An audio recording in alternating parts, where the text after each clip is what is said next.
তারাবির নামাজ কত রাকাত? তারাবির নামাজ 20 রাকাত। রাসূল আকরাম সাল্লাল্লাহু আলাইহি ওয়াসাল্লাম প্রতিদিন 20 রাকাত পড়েছেন এরকম কোনো দলিল নাই। আবার প্রতিদিন 8 রাকাত পড়েছে এরকম কোনো দলিল নাই। তবে হ্যাঁ, আল্লাহ রাসূল 8 রাকাতও পড়েছে, 20 রাকাতও পড়েছে, 36 রাকাতও পড়েছে। এখন কথা হচ্ছে এটা সুন্নাহ নামাজ, যত বেশি পড়বেন সব তত বেশি। বারবার এই বাংলাদেশে এই তারাবির নামাজটা নিয়ে টানা হেঁচড়া করতে করতে কিছু মানুষ আছে নামাজই পড়ে না, আর যেগুলো 8 রাকাতের কথা বেশি বলে না ম্যাক্সিমাম ফাঁকিবাজি করে দেখে। কথা বলছেন?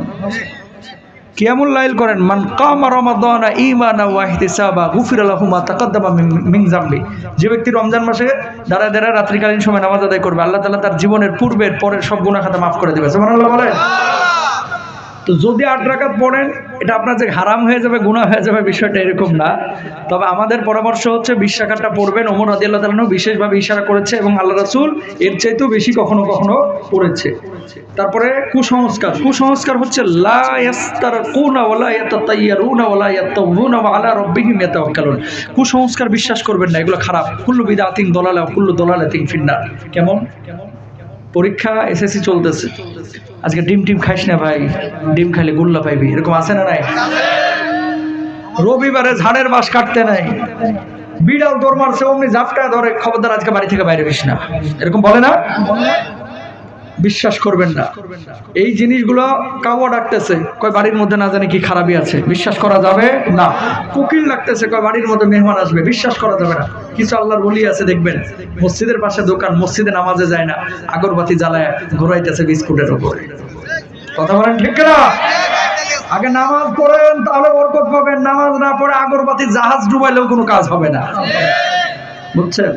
আর কাবার ছবি আঁকা জায়নামাজে নামাজ পড়লে নামাজ হয়ে যাবে, তবে পরামর্শ হচ্ছে কাবার ছবিযুক্ত জায়নামাজ না কিনাই ভালো। কারণ কি, আপনি যে জায়নামাজে নামাজ পড়েন অনেক সময় আপনার ছোট পোলা ক্যাম্পাস করে ওটার উপরে আবার বসে, বুঝেন নাই? তার মানে কাবার অসম্মান হয়। এই জন্য ছবিযুক্ত কোনো জায়নামাজ না পড়া না কেনাই ভালো, অসম্মান হয়ে যায় অনেক সময়। নামাজে ইমামের ভুল হলে মুক্তাদি কি বলে তাকবীর দিবে? তাকবীর দিবে, সুবহানাল্লাহ বলতে পারে, আল্লাহু আকবার বলতে পারে। আর লুকমা যদি দিতে পারেন তাহলে লুকমা দিয়ে দিবেন। যেটা ছুটেছে আল্লাহু আকবার বলেন, তাহলে ইমাম সাহেব বুঝবে। কিবলার দিকে থুতু ফেলা যাবে কি? যাবে। তারাবির নামাজ তাড়াতাড়ি পড়া যাবে কি? তারাবির নামাজ 5G গতি, 4G গতি, 6G গতি, এইসব গতিতে তারাবির নামাজ পড়বেন না। ধীর স্থির ভাবে কোয়ালিটি মেনটেন করেন, কোয়ান্টিটি না। বুঝবেন? কোয়ান্টিটি না, কি মেনটেন করবেন? কোয়ালিটি। সাহাবীরা নামাজ আদায় করেছেন, কেমন লাইল করেছেন, পা ফুলে গেছে, পা ফুলে গেছে, তারপরে নামাজ ছাড়ে নাই। আর আমাদের দেশে কিছু পোলাপান আছে এই তারাবির নামাজ পড়ায়, বিশেষ করে রমজান মাসে, মানে খালি ইয়ালামুন আর তালামুন বোঝা যায়, আর কিছু বোঝা যায় না।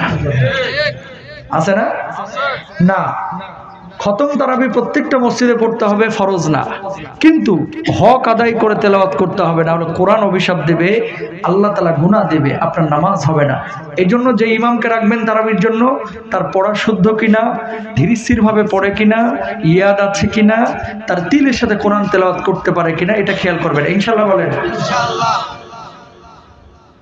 এবার ইজতেমায় সর্বনিম্ন 3000, আর একটা আছে, এবার ইজতেমায় সর্বনিম্ন 3000 ও 5000 টাকা দেনমোহরে বিয়ে হয়েছে, আর সর্বোচ্চ 20 লাখ টাকায় বিয়ে হয়েছে। এত কম টাকা দেনমোহর দিয়ে বিয়ে করা কি সুন্নাহ সম্মত? লা মাহরা দুনা আশারা দারাহিম, আল্লাহ রাসূল সাল্লাল্লাহু আলাইহি ওয়াসাল্লাম হাদিস। 10 দিরহামের নিচে কোনো মোহরানা নাই। তো 10 দিরহাম মানে আপনি কি কম টাকা মনে করতেছেন? 1 দিরহাম ইকুয়াল যদি 3300 টাকা হয়, তাহলে 10 দিরহাম কয় টাকা হয়? 30, 35-36 হাজার টাকা তো এমনি হয়ে যায়। আল্লাহ রাসূল সাল্লাল্লাহু আলাইহি ওয়াসাল্লাম খাদিজাতুল কুবরাকে মোহরানা দিয়েছিলেন 500 দিরহাম। কত? আম্মা জান ফাতিমাতুজ জাহরা রাদিয়াল্লাহু তাআলা আনহার মোহরানা ছিল 500 দিরহাম। বাংলা টাকায় কনভার্ট করলে 1,60,000 থেকে 1,85,000 টাকা, এই ফিগারটা। এই পরিমাণ মোহরানা যদি আদায় করেন, আপনার মোহরানা আদায় হয়ে যাবে। আমাদের সমাজের একটা সমস্যা, ছেলের বাপ টার্গেট নাই, ছেলে তো আমার সরকারি চাকরি করে, মেয়ের বাপ থেকে 17 লাখ ফার্মো। কত লাখ? মেয়ের বাপ আবার চিন্তা করে যে আমার থেকে 17 লাখ খাবে, আমি 27 লাখ বসাবো। কথা বলেন ঠিক না? হুজুর পড়ছে বিপদে, কি গো এদিকে বেতন পাই 27,000, 27 লাখ যে ধরলেন, হুজুর প্রথমে আটকে দিছি, জীবনে যেন ছাড়তে না পারে। কথা বলেন ঠিক না? এই চলতেছে গিভ এন্ড টেক। বৈবাহিক সম্পর্কটা হচ্ছে একটা পবিত্র সম্পর্ক। যখন এই পালসারের চিন্তা আর মোহরানা আটকানো আর যৌতুকের চিন্তা করবেন, এই বিয়ের মধ্যে কোনো বারাকা থাকবে না। বিয়েটাকে সহজ করেন, জেনা ব্যভিচার কমবে ইনশাআল্লাহ বলেন। শেষ। কোন মেয়ের, এই তো আলোচনা শেষ হয়ে গেছে। আল্লাহ সুবহানাহু ওয়া তাআলা আমাদের সবাইকে বুঝে বুঝে আমল করার তৌফিক দান করুন, বলুন আমিন।